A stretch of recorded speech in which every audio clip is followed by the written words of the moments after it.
Hello again.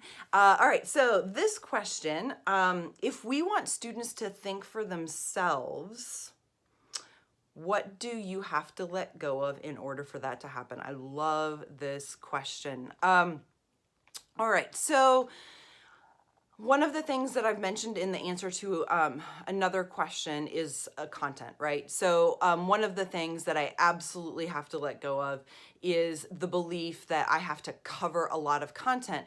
And while that was pretty difficult for me to come to terms with, honestly, when it was happening, the way that I ultimately kind of reconciled it is I did some really honest reflection. And what I realized was that I was the one who was really covering all the content, right? So I was the one who was actually reading every word and doing all of, really covering all of it. And the students weren't. And they weren't because I was going too fast, honestly. So I think that it is really important for us to make that decision about what's most important. Is it the amount of content that we cover, or is it the depth of comprehension that students have about the content that's in front of them? And I think that that's really important. So I had to definitely let go of content. I also had to let go of a lot of my control. I and, like teachers, right? I'm a teacher, and I feel like it's second nature to want to have this beautiful design and plan everything out, and in my mind imagine that if everybody just does what I ask them to do, it'll all go perfectly and very efficiently. And what I realized for me was that the more I thought like that, the more I really ended up processing kids. And that kind of goes back to the question about task versus purpose, that tasks sometimes can be designed to process kids really very differently than this space to get them to think.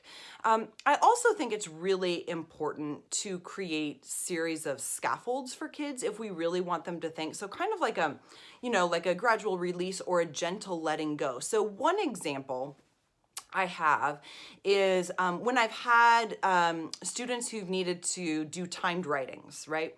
So maybe the ultimate goal, what I really want them to be able to do by the end of the semester or the end of the course, whatever it is to walk into class, have a question that's in front of them that they've never seen before, and be able to generate an essay, response or a constructed response in, a certain amount of time.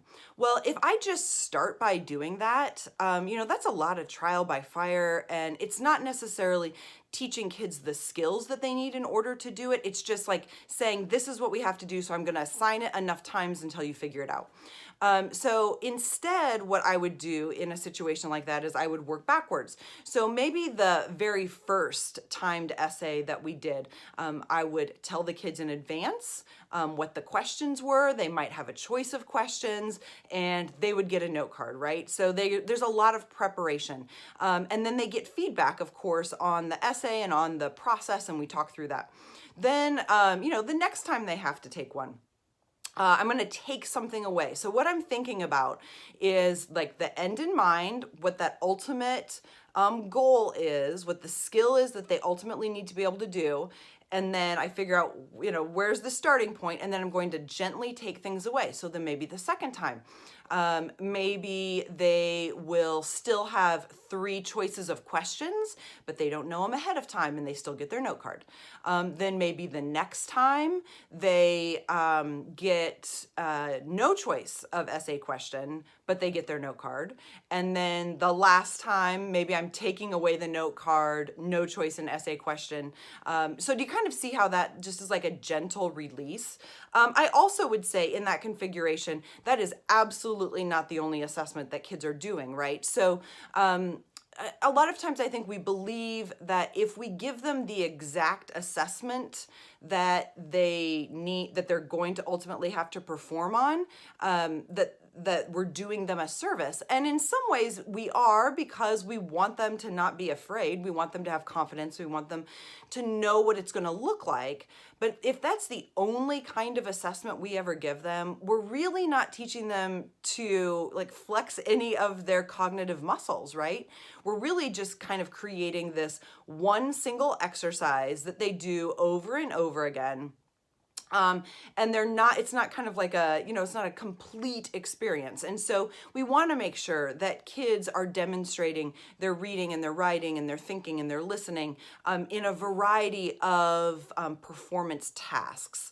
So I think that's also important. And again, in order to do that, in order to have a performance task, you have to let go of like content, because it takes time to teach skill. You can't just, like assign a speech and then have them write it. So there's like all of this pre-work that goes into it, or you can't just assign a project and have them do it. There's again, all of this work that has to go into that. And so we really do have to think about what kinds of things are we willing to let go of in order to create that learning experience that we really want for kids.